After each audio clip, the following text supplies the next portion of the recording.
From the forest to a forever bond.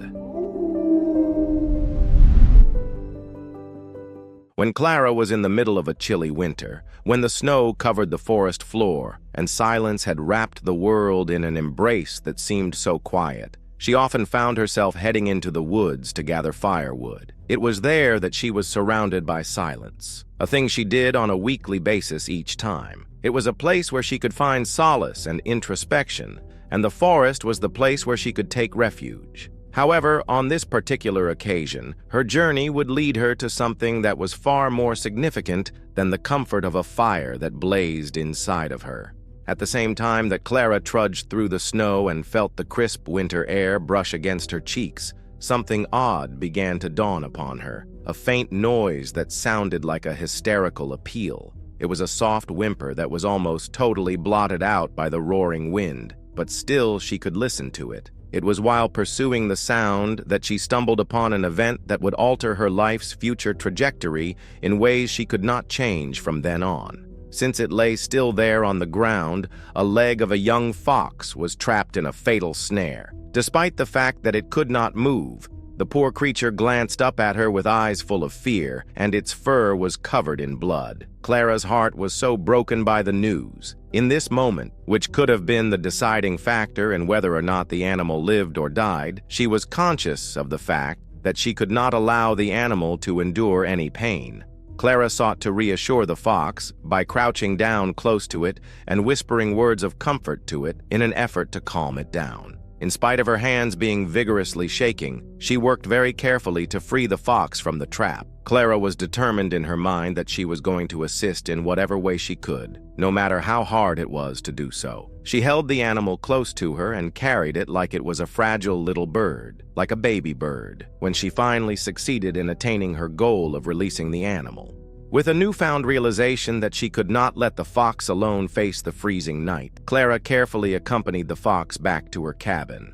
As Clara cared for the wound's sicknesses, she cleaned it, rubbed ointment on it, and placed a beautiful blanket over it. At first, she prepared a small bed right next to the fireplace. Even when it was physically exhausted, the fox never took its eyes off of Clara. Its eyes were always trustworthy. As the days passed, the fox, which Clara had named Ember due to the orange glimmer that emanated from it, started gaining back. The misery in its eyes gradually receded and eventually gave way to a measured curiosity. The creature followed Clara around the cabin and saw the activities she performed as she plodded through her regular routine. It was watching her as she went about her routine. The recovery of Ember's vitality was a slow process that was, however, unstoppable. As it gained more and more self-assurance, the young fox, which had previously been timid and uncertain, started to participate in fun interactions with the snow and started to wag its tail. Also,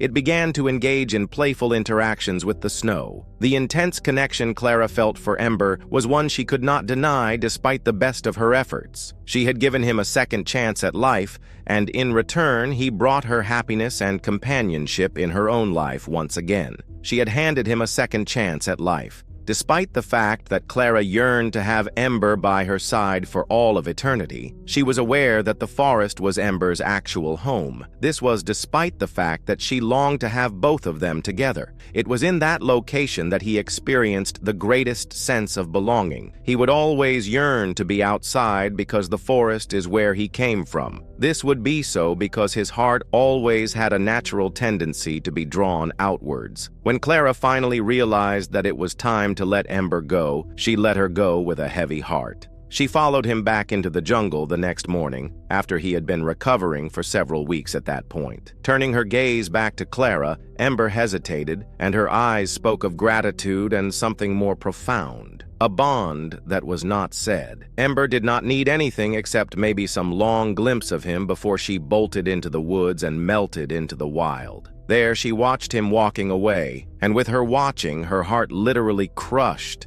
as she realized that just one thing would have to stand being enough for her to adore the fox, no matter how remote it might turn out to be. Clara felt like giving up as she reached her epiphany. After what seemed like an eternity, Clara slowly started to go back to her peaceful and calm life. Days turned into weeks. On the other hand, though the routine was peaceful, there was something missing. A great deal of happiness that a fox named Ember brought to the environment was something she needed. The question of whether or not he had ever given her any thought interested her. An event of great importance occurred on a morning that was cool and crisp. At the moment that Clara opened the door to her cabin, Ember was standing outside, and his tail was wagging with excitement. With that said, he was not alone at the time. There were 3 other foxes around him, 2 of which were adults, and 1 of which was a juvenile fox. All of them surrounded him. There was a similarity in the color of their fur to that of Ember's. I was completely engrossed in the situation there. They were members of Ember's family, and they had come to show gratitude to that person who had saved their lives. There was only a moment when the foxes stood there, giving a feeling that they were waiting for permission from Clara. And after that, in the blink of an eye, Ember thrust himself forward and gently touched the palm of Clara with his nose. Throughout the conversation, Clara's heart swelled up with emotion as she laughed with the others following her suit. These creatures returned to whom Ember had returned were actually part of that family he had been waiting for in the wild. He had come back to them. On the other hand, they had come to her, to the exact place where Ember had found healing and where she had given him a second chance at life. From the very next day after that particular day, the foxes started coming to Clara's cabin regularly. Every few days, Ember returns with his family, bringing them tokens of their gratitude from the forest, in the shape of small presents like pine cones, feathers, and berries. Such gifts symbolized the love they had for the forest. They would be welcomed by Clara, full of love and joy, and offer them food, play around with them, and sit with them by the fireplace on nights when it is cool. Because of the relation that she had with the foxes, they had bloomed into something that was beautiful but also profound between the two. After a period of time had passed, Clara came to the realization that her connection with Ember had become stronger in ways that she could not have imagined she would have been able to imagine before the passage of time. The love that she had shown him was not only returned by him, but it was also returned by his family in a tenfold quantity on top of that. The fact that they had become her companions and friends was a real reminder of the tremendous power that kindness possesses. Over time, they became her buddies. Clara's discovery was something that was significantly more important than firewood or the opportunity to spend time alone in the quiet, snowy woods. She had found a family,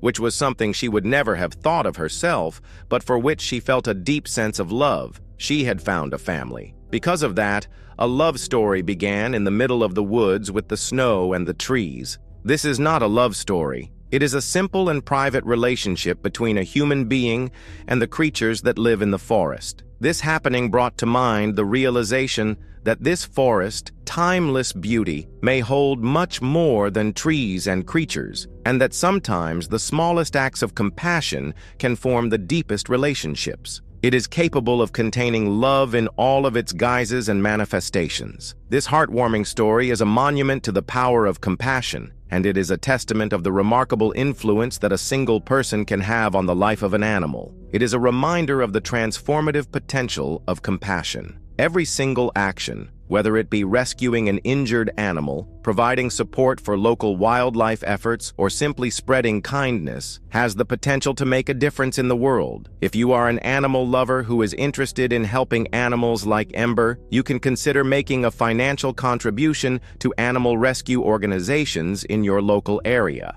We are able to work together and make the planet a more favorable environment for all of the various sorts of living organisms that inhabit it.